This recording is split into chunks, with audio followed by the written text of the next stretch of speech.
Now I want to do another segment of a series that I've been doing over the past year or so called Buying Stuff and Talking About It, because everyone loves to buy stuff and then talk about it. So this is where I analyze my experience with an e-commerce brand to see what we can learn from it. I look at their ads, I look at their emails, their landing pages, the packaging, the content, whatever stands out, and I ask, what did they do well? And what did they do not so well? I've done these on Allbirds Shoes, Buck Mason Clothing Brand, and a couple others. And today's review is on QUIP, the low-cost electronic toothbrush that mixes subscription with a super nice minimalist design. You've probably heard of them. Time magazine called QUIP one of the best inventions of 2016. GQ, who we all follow, let's face it, called them the best electric toothbrush. And if you're a human being who's been on the internet for the past year, you've probably seen their ads. Here's one of them. Distinct, beautiful, and hey, it worked on me. I mean, I bought one for myself and a few of my friends. So I've gotten a good look at their marketing, their ads, their emails, their website, and now I want to show you what they're doing. So let's jump into today's buying stuff and talking about it. Now, first, a little context. QUIP officially launched in November of 2015 and has since raised over $22 million in funding. This is an industry where 85% of the toothbrushes in the United States come from two companies, Sonicare and Oral-B. So as a brand archetype, QUIP is a disruptor. It's entering an established market. It's mixing things up, and they're doing it with a modern and techie look. And by building a toothbrush brand that has personality that they get to express through unique content and with a clear message. What they're saying is that you don't have to pay $200 plus for a toothbrush. You don't have to settle for a bulky and ugly product that, according to them, does more than you need it to.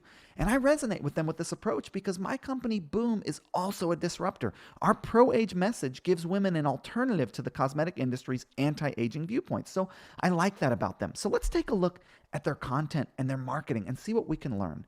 Now, if you're like me, your first experience with QUIP was probably through an ad. So I want to start there. And as I said, their ads are beautiful, which is always good, and distinct. You can see an ad and you know it's from them, which means that they have good branding and good brand recognition. But let's take a look at the content of one of their video ads.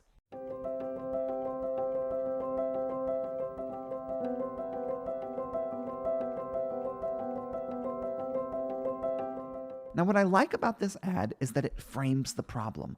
According to QUIP, the problem with current oral hygiene is that people are brushing too hard and for not long enough. Now, I'm definitely a hard brusher. My shoulder hurts when I brush my teeth, and not changing their heads as often as they should, QUIP says. Also, toothbrushes are bulky, ugly, and expensive. And not only are they expensive, but you don't even need all the fancy features that they're using to justify the price. This is QUIP talking about their competitors. Now, whether or not you agree with them, they've created a product that solves a problem, which is so important. And they're doing a great job of educating me on that problem so that I'll buy from them. Let's look at some more of their ads. QUIP is for everyone and anyone. For the early riser and the bedtime defier. For the camper and those who like to be pampered. For those who stay at home, and those who explore the unknown. QUIP, for you and everyone you know.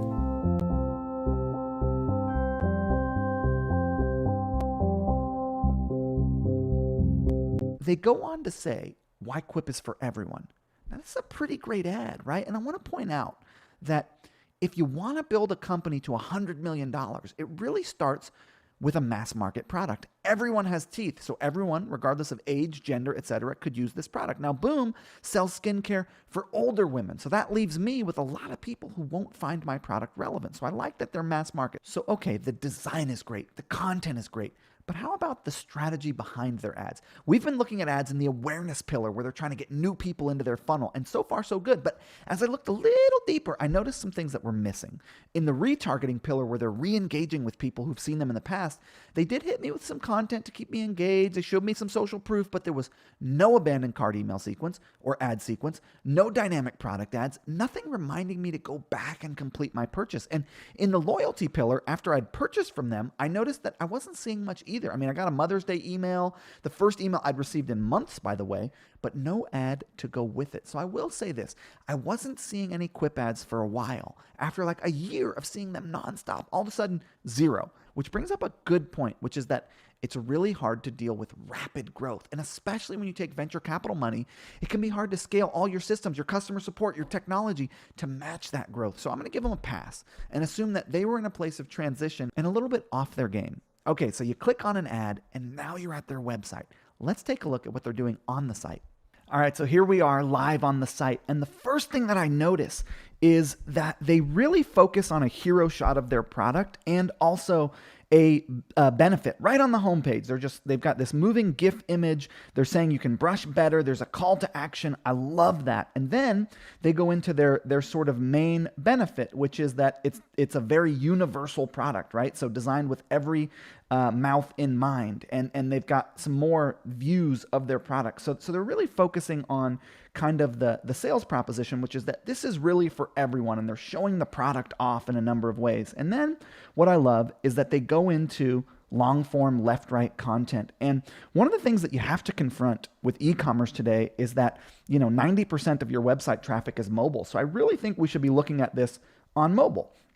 And this is what it looks like on mobile. One of the things I want to point out that I think they've optimized well is they've got a double menu where they've got their left navigation, but then they've also got the ability to shop or view the shopping cart. So for example, if I go back to the homepage and I click Get QUIP and I go ahead and add one of these to my cart, you'll notice that this right menu here that becomes the shopping cart, right? I'm able to see what's in my shopping cart. So what they've done really well is given me a navigation on mobile to see what's going on in their product, but also given me the ability to check out my shopping cart or shop now. So it's essentially a double header or double navigation that I talk quite a lot about, but done in a really unique way that's optimized for mobile. And as we look at mobile again, we can see that the hero shot right in the middle of the page here is the same thing as it is on desktop, where it's really focusing on the value proposition of the product. And there's a big call to action that's a sort of isolation effect where they're using the green color to really capture your attention and try to get you to click that button. So I think it's a really well done homepage.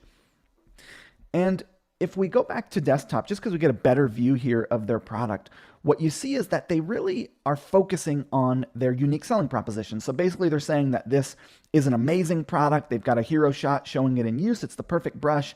It's a fit for everyone. And they're pushing their subscription. So their long form left-right content is really focusing on their three main value propositions for the product, which I think is really well done. And on mobile, what I want to point out is that they go that if you look at the consumption of this, because I mean the idea with a site is that you're getting people to consume the content. You can see that they go from hero shot to bite-sized content to consume. And when you think about mobile, you got to think about scrolls and taps, right? So when you scroll, you go from text to image, back to some social proof, which is done really well, right? Time Magazine, GQ, back to image, back to text with bullet points, back to image. So they're really doing this, what I call long form left-right content. And they've got their testimonials at the bottom, and then they've got their calls to action to shop, and then they've got their content. So I think their homepage is extremely well done, particularly on mobile, where we're seeing a combination of a call to action because they're hoping that by the time you get to the homepage, you want to shop. So they put that up first. And then their main sort of sales proposition, social proof, and then long form left-right content with their main selling proposition, social proof, and then calls to actions to shop. And then if you want to consume content, they've got that down at the bottom of the page. So really well done homepage. Let's now move on and take a look at the category page and see how they're doing there. And one of the things I want to point out is, this is a venture-backed company. They've got a lot of money. They're investing a lot of money in user interface and user design. And frankly, this is the first time that I've seen a double header on mobile done the way they've done the mobile double header. Now, we have double headers on mobile where we've got header number 1 with our kind of main site navigation and then header number 2 with more product navigation. They've split this on mobile. If we go back here, I really want to point this out. This is a very unique feature of an e-commerce website. The way they've done their double header saves a lot of vertical space, which is what you're looking to do on an e-commerce website on mobile, is save vertical space so that there's more space for content. And I really like that. And I'm going to go ahead and split test that on my website because I've actually never seen that before. So let's go ahead and move on to the store page. So if we look at their store page, we'll notice that they've got social proof right at the top, right? One of the first electric toothbrushes approved by the American Dental Association. So they stick that right at the top for authority. And what you can see here is that really there's not a lot of attention put on sales content on this page, right? They're assuming that you're sold. I'd like to see more content about the products on this page, right? So they're basically just trying to buy, like they're assuming that through their homepage, they've done all their selling, which I kind of disagree with, frankly. I think you should be selling on every page of the site, and there's no selling done here. I also don't think they're doing a great job of the isolation effect, right? Like these add to cart buttons, they kind of pop, but this light green color against the white with all this gray, I mean, it just doesn't really stand out for me. And especially on mobile, let's take a look at it on mobile as well. We'll go ahead and pop into their store, because again, most people are viewing on mobile. I would make these buttons full width on mobile. I would make them a darker, more bold color. I'd have them be a different color from this quip and this thing in the cart here. So I think there's just not the greatest amount of, I think their store page could be really increased by adding some unique selling propositions, some benefits, a little bit more of the isolation effect on the call to actions, making the call to actions bigger and better, and also offering people the ability to purchase the products not on subscription as the first thing. I mean, I know they're pushing subscription heavily, but I wonder if that would convert better for them. So you know, I'm not super impressed with their store page. I mean, I do like the hero shots of the product. I do like that you can add the product to the cart right from the category page. Although one thing I will say is that on our collection page, we discovered that actually using the collection page as an opportunity to sell more and get people to move to the product offer page where there's a deeper explanation of the product performed better than asking people to add the product to the cart right on the collection page. So I'm not loving their collection page. Now let's move on to the product offer page. Okay, so you know what I just realized is actually they do not even have a product offer page for any of these products. They literally just have this collection where you can add these things to your cart. There's no sort of individual product offer pages. They really just have their home page, which is where they're doing all of their selling. This is essentially their long form product offer page. And then when you click the call to action to get QUIP, you can then, I guess they've got a little bit of, let's see, get QUIP, it drops you down. So that's an anchor. So this button here anchors you down where you've got a little bit more information. And then when you click shop now, this is essentially their catalog page and their product offer page. And then essentially you go from here to the cart. So I think that they could do a better job on these by having individual product offer pages that kind of explain a little bit more of what you're getting. I'd be curious about that split testing that for them rather than just having the collection be where they're doing all of their selling. One of the things I really like about this brand is that they use a lot of fun and story-based content to really engage you in this. You know, there's a lot to talk about when it comes to your mouth. You know, they've got helpful tips on hygiene, like, you know, the right and wrong time to brush, how to avoid bad breath, teeth whitening. They've got fun content like, you know, what QUIP says about you, QUIPstrology, or 6 ways to reuse your refill packaging. And then they've got really nice about us content like the story of QUIP and an interview with the founder. So there's plenty here to engage users and get them to develop a relationship with the brand. And one of the things that I'd like to see from them is more video content like they're doing in their ads. I mean, otherwise their blog is really great. And they do have some video on social, but not on their actual website. So I really like that they do have a lot of content on the site, right? Like about us and our story. And then they've got tips for you.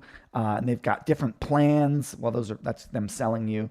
But there really is a ton of content on site. And one of the things that I've noticed is that when they retarget me, they're not retargeting with this content. They're not using that content in the sales cycle. And when I get to the emails section of it, you'll see that like I'm really disappointed with how they're using email marketing. I think that their email marketing and their content marketing for a brand of this size and this stature is really subpar. I think they're really banking on the quality of the product, the fanciness of the product, and the design to do the selling rather than like using this amazing content that they're producing. They're not putting that in front of me in the way that I think they should be in order to engage me more. I mean, they have it all, they're creating it, but they're not like doing a good enough job of putting it out there. So let's talk a little bit about that. So one other thing that I was suspect of, I mean, I'm a big fan of this brand. I don't want to sound like I'm knocking this brand, but one of the things I was suspect of was this Ajax shopping cart that pops out when you add a product to the cart and then kind of disappears immediately.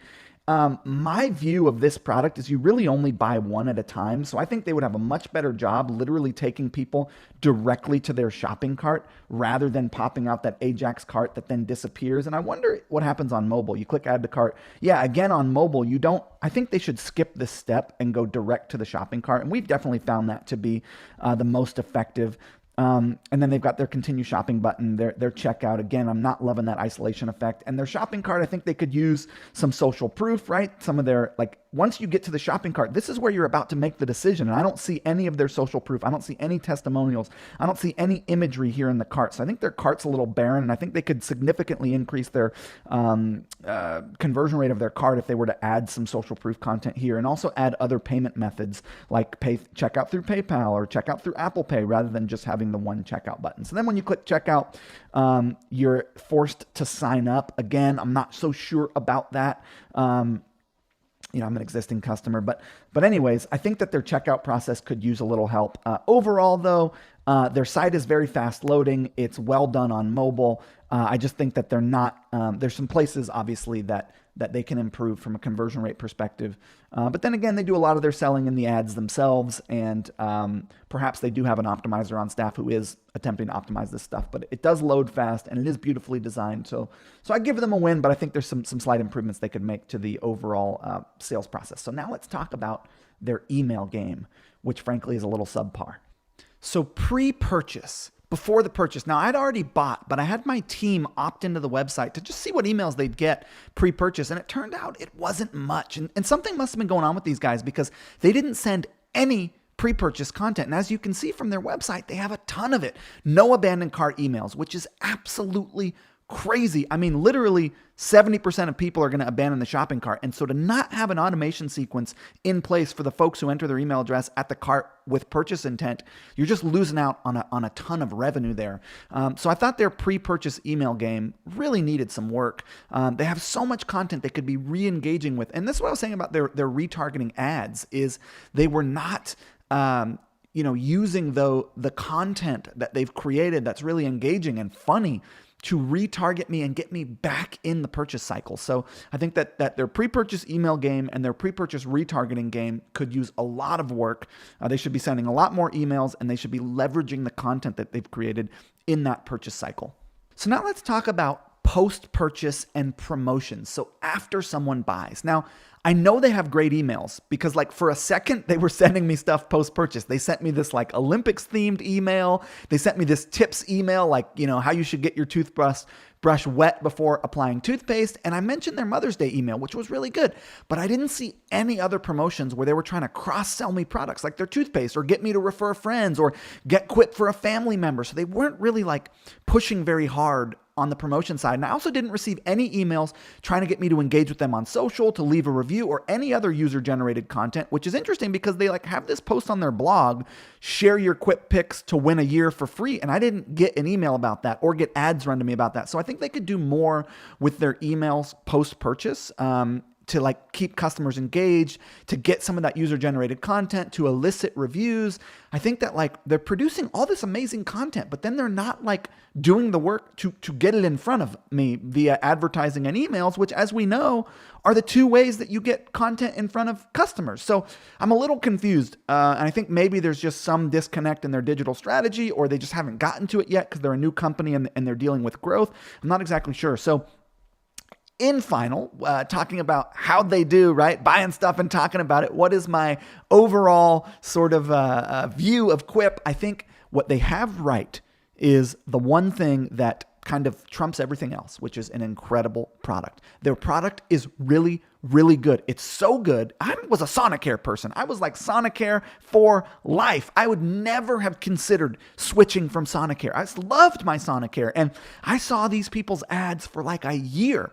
And eventually I thought, Sonicare tickles your nose and it's all intense. And I just thought like, okay, maybe I'll give them a shot. So they advertised for long enough and they had compelling enough imagery, and their design of their product is so much better than the design of the other products in the space, are bulky and big and loud, that they ended up winning me over. And ultimately, I liked the product so much. It was such a gentle brush compared to the intensity of the Sonicare that I bought one for my wife. I bought one for my cousin, and I signed up for their subscription to give me a new battery and a new toothbrush head every 3 months. So I really think that they've done product extremely well. And I think their minimalist design on their website is great as well. But I think that ultimately, from a direct response marketing perspective, they're not the greatest direct response marketers. Like they're creating all this amazing content, but then they're not amplifying it or putting it in front of me. They don't have good pre-purchase email sequences. They don't have good cart abandonment email sequences. Their post-purchase cross-selling is kind of non-existent. They're still retargeting me after I bought, which means they're not excluding buyers from their ad targeting. So like their marketing is like really subpar from a structural standpoint. Like I don't think they're frankly paying much attention to conversion rate optimization. I don't think anyone's split testing those pages. So I think that like what they have is an incredible product, and they've got a lot of money, and they've got great design of product, great design of ads, like their design is on point. So I think that like, man, if you got a good product, it really carries you far because people become evangelists. I'm an evangelist for this product, and I thought I would never be a not Sonicare person. So I'd like to see them expand their product line into toothbrushes, into floss, into picks, into UV, head brush sterilizers.